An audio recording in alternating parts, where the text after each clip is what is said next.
Hi, I'm Fatima Mansour. And I'm Emma DeAbreu. This is our presentation on our extraordinary oceans and Buddhism. Today we will discuss the interrelation between Buddhism and ocean pollution.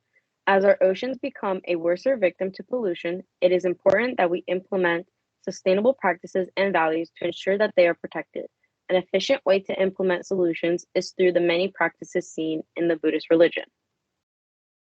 The layout of our presentation will begin with discussing the various Buddhist values, the pollution that is currently ravaging our oceans, the UN Sustainable Goal targeted towards the ocean's health, and then how Buddhist FBOs can be used to accomplish the SDG.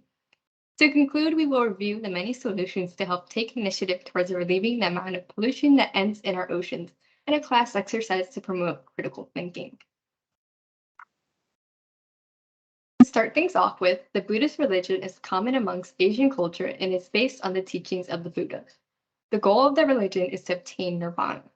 In order to fulfill this goal, one must follow the principles within the Four Noble Truths, which explains that life involves suffering, suffering comes from desire, you can get out of suffering, and that relief from suffering can be accomplished through the Noble Eightfold Path. The Noble Eightfold Path is another principle that concludes that you can be freed from suffering through ethical conduct, thought, and meditation. This includes habits of right view, intention, speech, action, livelihood, effort, mindfulness, and concentration. This is as seen in the diagram to the right. All of these principles are what make up Dharma, which is the universal truth in the religion. Some of the following are the negative contributions towards ocean pollution, such as waste dumping into bodies of water, deconstruction of essential ecological systems that are irreparable, the lack of management on mass production of waste products, plastic, and toxic byproducts are also a part of the issue. The sources of pollution listed above are currently attacking the Tampa Bay region, which puts us under risk of losing important ecological functions and clean drinking water.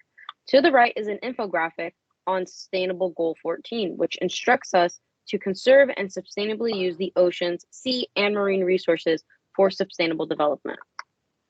To begin, the Sustainable Development Goal, which targets the rising dangers of increased pollution in our ocean, is Goal 14. The lack of sustainable practices are threatening the ocean's important ecological functions. The reefs and many animal species that are under the greatest risk of extinction. With the support of faith-based organizations, the practices implemented work towards Sustainable Goal 14 can help relieve some of the impacts of pollution. Faith-based organizations are utilized to teach and instill values that are found in religions to help translate that into practices to implement daily. To delve further into Buddhism, one of the main concepts in the religion is karma. Karma explains that the actions an individual performs will have an impact on their future, either being positive or negative depending on the action. These influences can carry across an individual's lives, given that their past lives' karma has impacted their current life. Despite this, there is still opportunity to manipulate their life through karmic conditioning. Karmic conditioning involves mindfulness when performing actions to obtain desired karmic results and reduce negative karma. The next value is Dharma, which is seen in many religions. Dharma is known as a universal truth in Buddhism and is seen as the teachings and traditions of the Buddha. It is also 1/3 of the Triratna, or 3 jewels that are used to guide Buddhists through life. This truth is the explanation behind the interconnectedness of life seen within the religion. Dharma has been connected to specific lifestyles, such as a simple and sustainable life. Many Buddhists live frugally, with low waste and with a gentleness towards nature, as Buddha commands. The local Buddhist temple, Drog Gyur Jang Chubling, explains that to care for the earth is to care for the planet and protect life. The temple demonstrates this principle through their sustainable development or their sustainable projects they perform around their temple. These values emulate those of His Holiness Traikung Kaya Bugon, who encourages environmental awareness and ecological sustainability. In addition, the monk Venerable Thich Nhat Hanh similarly explains that shielding ourselves from selfishness, ignorance, and hatred, that the environment can be protected as well because of the inherent interconnectedness all life holds. These ideas demonstrate how simple and sustainable living encourages more appreciation for life and nature in the Buddhist religion, which then leads to a more wholesome life. Buddhism has many deep ties to the ocean, with values resting in the sacredness and beauty of the oceans. Polluting the ocean goes against these values. For example, as Dharma explains, everything is interconnected, so by harming the ocean, it harms oneself as well as other beings. As mentioned earlier, karma explains how one's past actions influences their future. So through allowing waste to end up in the oceans, it produces negative karma since it causes harms to other beings, including humans and animals. Lastly, practicing simple living does not allow for harmful tendencies that produce negative impacts on the environment. These examples show Buddhism's stance on ocean pollution. Through practicing Buddhist ideals, it can allow for a safer environment for the oceans. The picturesque beaches and waterways are a staple to temple culture, having a significant influence on economics and tourism of the community. Despite this, our oceans and waterways are at the end of pollution, causing numerous negative impacts such as health hazards. One of the instances of ocean pollution in Tampa Bay includes marine debris, which are solid materials that are processed and end up in marine environment. Some of the common types include fishing gear, single-use plastics, and most expansively, microplastics. Microplastics are small particles of plastic that were once part of a larger piece. The first local study on plastics was conducted by USF students who found that locally, for every gallon of water, there are 4 pieces of microplastic and 600 pieces per pound of sediment, with over 7 billion pieces found within the environment. Impacts include ingestion by wildlife and humans with deadly consequences. However, microplastics will remain in the water due to the difficulty it takes to remove. Another common instance of local ocean pollution is the dumping of hazardous materials into natural waters. In April 2021, there was a hazardous waste spill in Piney Point. A 77-acre containment pond leaked into Port Manatee, allowing a mixture of nitrogen, phosphorus, and seawater to enter the waterway. This caused a year's worth of pollution to enter the ocean. The implications of this disaster includes a hazard to human and marine life and a potential red tide. This is not an isolated incident. In 2016, a sinkhole in Mulberry allowed a gypsum to collapse, causing 215 million gallons of wastewater to seep into local aquifers. In 1997, in Polk County, a ditch broke, causing 55 million gallons of wastewater to go into the aquifer. As this graphic explains, plastics and pollutions in general land up in the ocean from rains, littering, and runoffs. This has an adverse effect on the health of aquatic and human life.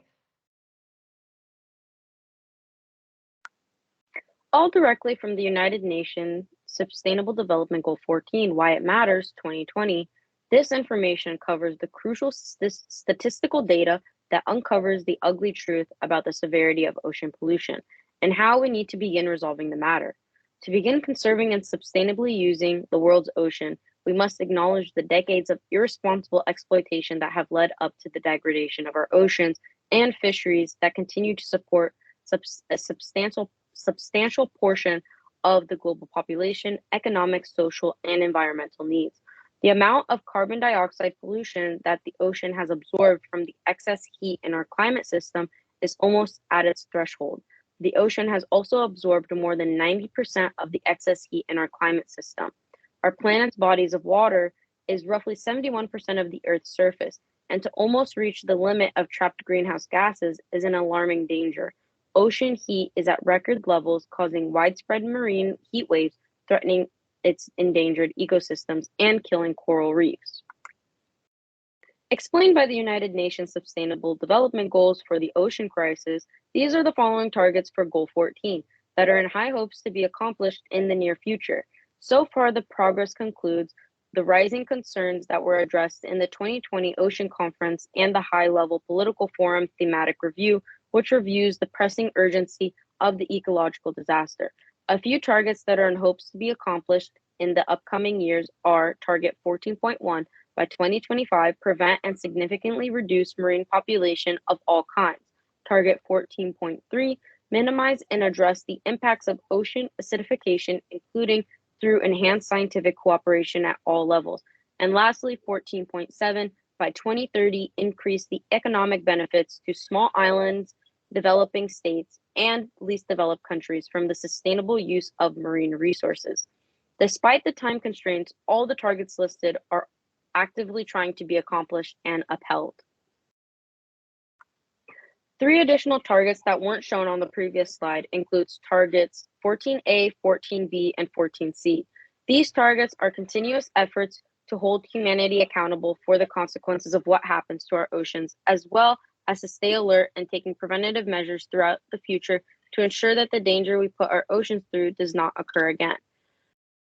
Through the usage of new technology and research, the United Nations hope to achieve a new standard of how we treat our oceans collectively with the new targets. FBOs are different faith-based organizations that are implemented to assist in different systems of society, such as hospitals, judicial, poverty. Locally to the Tampa Buddhist population, the Zhongjur Jang Chubling Buddhist Center is a Buddhist faith-based organization that prides itself in multiple sustainable practices and that it contributes to the efforts of the UN Sustainable Development Goals. They provide affordable resources and teach Buddhist practices to anyone to help instill those values. Additionally, they have contributed to the efforts to enhance the local waterways and encourage the appreciation of them. For example, they have rebuilt the seawall that runs by the temple. Buddhist Door Global is an active faith-based organization relieving plastic pollution. They create prayer amulets out of the recycled plastic to enhance conservation practices and keep plastic out of our waters. There is debate about if these amulets made of recycled waste should be used for such holy purposes. But according to Buddhist Door, the amulets made from recyclables help uphold the Buddhist values and keep our oceans cleaner and safe. In Buddhism, water is an important value to the faith, and by making contributions to keeping our waters safe, it is an important aspect of Buddhism. These solutions are compiled from many United Nations sources that discuss the Sustainable Development Goals 14, life below water. These solutions are a first step into making a difference towards rehabilitating the damages already put against our oceans. Buddhism has important values tied to nature, especially water, as it signifies purity and cleanliness.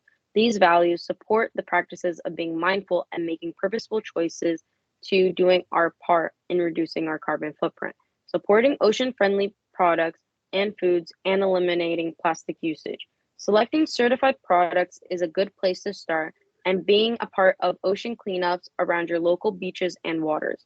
Just as important to doing your part locally, voting for representatives who support ocean-friendly practices. It is crucial to have systems of government protect areas of extra vulnerability, such as clean drinking water and coral reefs from toxic contaminants. Collectively, with everyone doing their part, these solutions are easily accomplishable.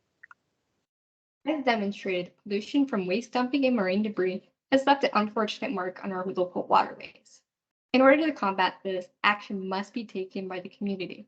This can be done by implementing Buddhist values, such as the Noble Eightfold Path, Karma, Dharma, and simple living into one's life. Reflecting on one's actions can do a deal of help. The work contributed by FBOs such as Buddhist Door reflects this sentiment.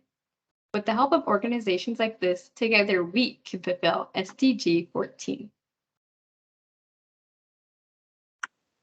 Here is the class exercise to promote further discussion. Take a moment to think about how a Buddhist practice or value that was discussed could help alleviate local or global ocean pollution. Discuss your ideas among your peers. For example, this Buddhist value, simple living, would help reduce this instance of ocean pollution, such as littering of waste into waterways, if implemented by society. Additionally, here's an opportunity for further engagement. A local effort to alleviating the pollution and litter issues in the Tampa Bay area is the organization Keeping Tampa Bay Beautiful.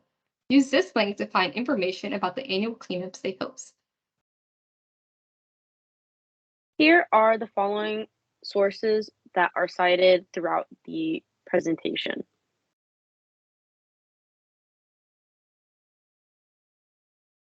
Thank you for listening to our presentation.